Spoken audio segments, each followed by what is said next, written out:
Hey guys, here is a project update on the 64 One-Family Beetle. So similar to what I did the other day for the 69 EV Beetle when the chassis was done, it's kind of a good point to do kind of a recap of the progress to date on this car. So let's start at the back end here and work our way forward. So this is the original 40 horsepower motor for this car. Let's get a little bit more light here.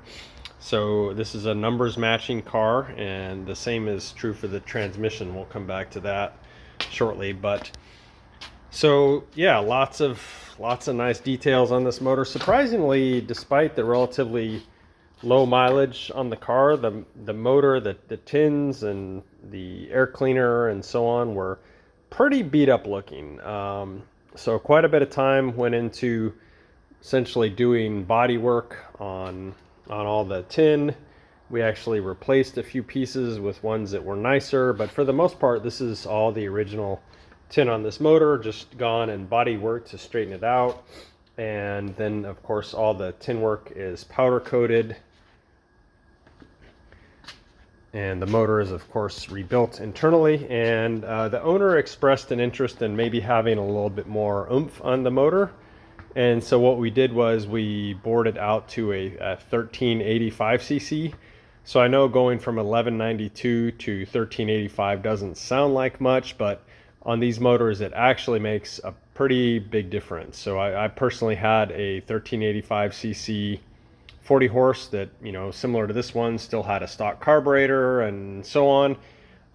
They're actually pretty stout little motors. So those extra couple hundred cc's make a pretty noticeable difference on these. And so yeah, it should be a pleasure for him to drive. Should be a little bit easier for him to keep up on the freeway and so on with it. So yeah, other than powder coating everything, you can see all new fuel lines. Those are from Wolfsburg West, of course. Really beautiful stock hard lines going up to the fuel pump. The fuel pump, of course, we restored. It's the correct fuel pump for 40 horse. And then if we stay with the fuel system for a while, the hard line going from the fuel pump to the carburetor, of course, also new and from Wolfsburg West. The carburetor itself completely stripped down and blasted clean, gone through, reassembled, and we did zinc plating. So you can see there's kind of a mix of clear zinc plating and gold zinc plating, kind of give it some nice contrast here. You can see the arms on the side here in gold zinc, and then likewise the little clamp for, sorry if this is too much light here, for the choke system, also in gold. All the other hardware is in clear. So yeah, just nice little touches like that. You can see the generator totally restored. This is the original generator from this car. Zinc plating on the clamp. Sorry, again, I know this is too much light. This is a oil cap that we had in our stock that was much nicer than what they had on there. We also actually replaced the oil filler. That was one of the few things that we replaced on this one. The one that came on the car had sort of corroded, and it had some holes down in the bottom here where it would have seeped oil out of it. So we sourced another good used correct one for this car, and there it is. It's all powder coated too. You can see this 40 horsepower cover right here, which it's supposed to have. The 40 horse big cap distributor, vacuum advance, looking really good here.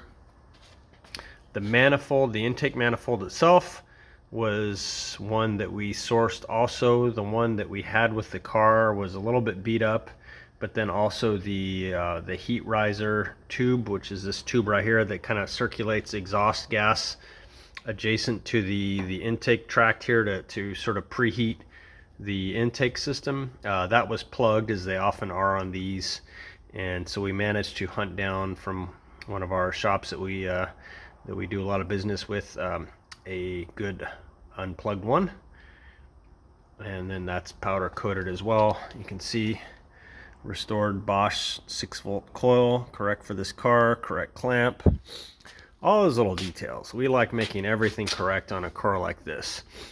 On the topic of things being correct, another thing that we did on this car is pretty much every single nut and bolt on this car is original K-Max hardware that the car would have came with. So I don't know if you'll be able to see. Probably can't read that because of the light. Let's see. Yeah, you can kind of make that out. K-Max. So that was one of the suppliers that supplied a lot of the hardware for these cars. And so you'll see that stamp on the heads of the bolts. Those are all over this car. So pretty much, again, every nut and bolt on this car is restored original K-Max hardware. So restoration at this level, we like to use all the correct pieces wherever possible. One exception is that the transmission is actually built with more modern lock nuts, which, yeah, I think is an okay compromise. But yeah, so let's talk about the transmission for a minute. So this is the original transmission case to this car. The transmission had been abused a bit. The owner likes to joke about his sister. Apparently she wasn't very good at operating the clutch. Anyway, so the transmission was all gone through. Parts that were excessively worn were replaced.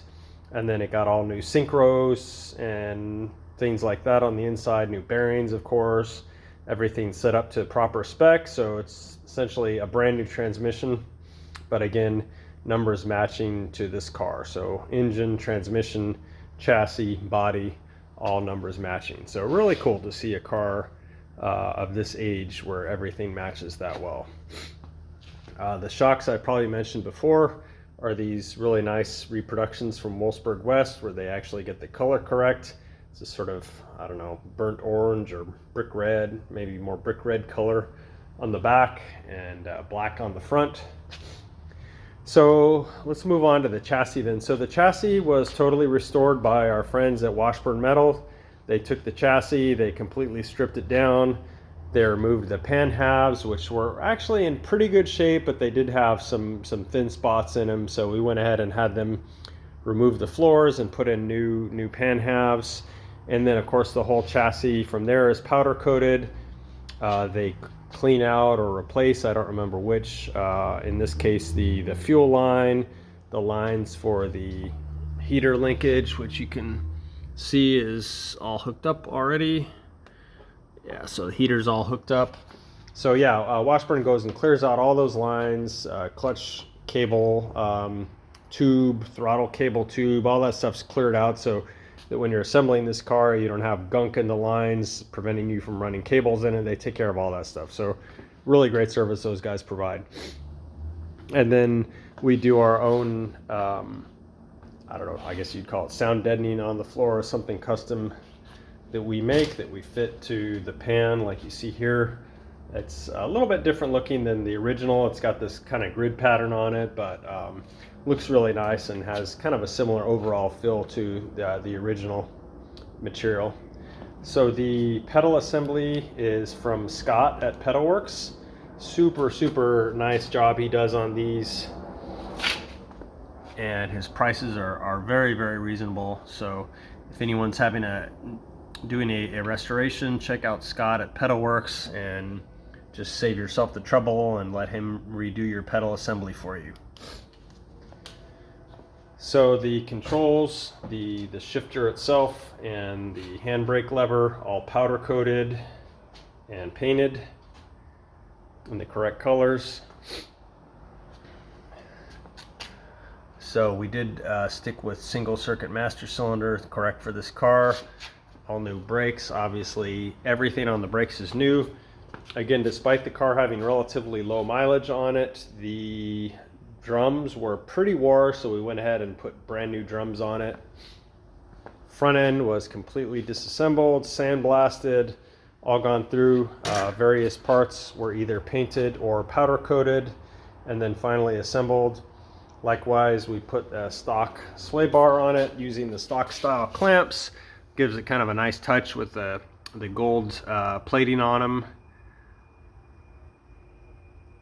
Steering box was one that we went and completely restored. It had very little free play in it. It's actually a really nice box. the box that was in it was pretty wore out. We weren't able to adjust it or anything to get it satisfactory.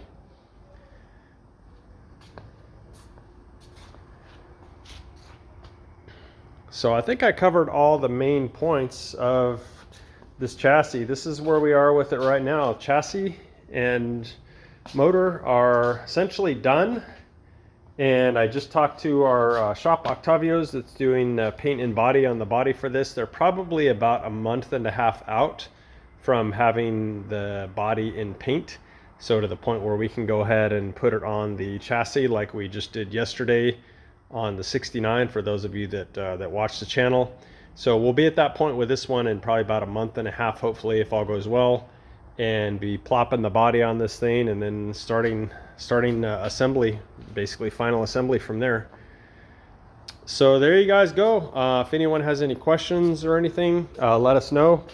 If anyone's interested in having us do a similar quality restoration on your car, please also let us know. We'd be happy to help you out with it. We'll probably have some space opening up here in the next couple months, so love to help any of you guys out with high quality restoration.